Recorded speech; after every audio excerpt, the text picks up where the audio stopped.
At The Observers, we've been following the war in Ukraine closely, using publicly available information to document what's happening on the ground. Now, one thing we noticed is that as the Russians' initial advance slowed, there was an uptick in their bombing of civilian targets. We wanted to know more about the Russians' bombs, missiles, and rockets, so we asked an expert. When we look at the Russian strategy, there are clearly two phases. The initial phase was for a blitzkrieg kind of strike. They intended to shock the Ukrainians.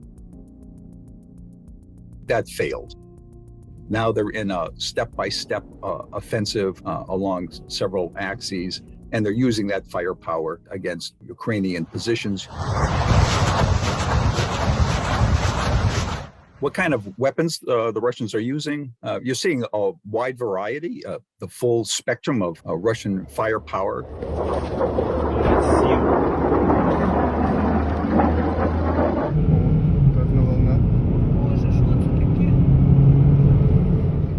Russians have a variety of cruise missiles. I think they're using some of them, but the belief is that they're holding a lot of those back. Those are typically precision guided and can strike specific targets. Most of what you're seeing on the ground, though, are artillery systems of one sort or another. Grad is a rocket launcher. It's the lighter version. It's on a truck and it fires a large number of rockets very rapidly. It's an older system. It entered service with the Soviet Army and it's still around. The Smersh is a long-range system firing larger rockets also from a heavy truck. Smersh is probably firing from either Belarus or from Russia itself. It has that kind of range.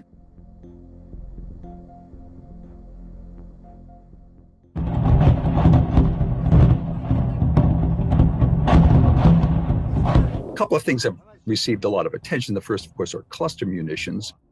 These are basically bomblets that are distributed by artillery. They'll spread over a wide area. When they're used near civilians, they can cause a lot of civilian casualties because of the way they spread out their effects. All of these are intended for military targets. Using these weapons against civilians is illegal, but because these are unguided, they'll strike in the vicinity of the target and endanger civilians. But there's no question that they're using a lot of it in the cities, and they've done that in the past. Particularly if you look at Chechnya, which tried to break away in the late 1990s. Initially, the Russians sent armored columns into the capital, which was called Grozny. They used firepower to reduce the capital, causing devastating results.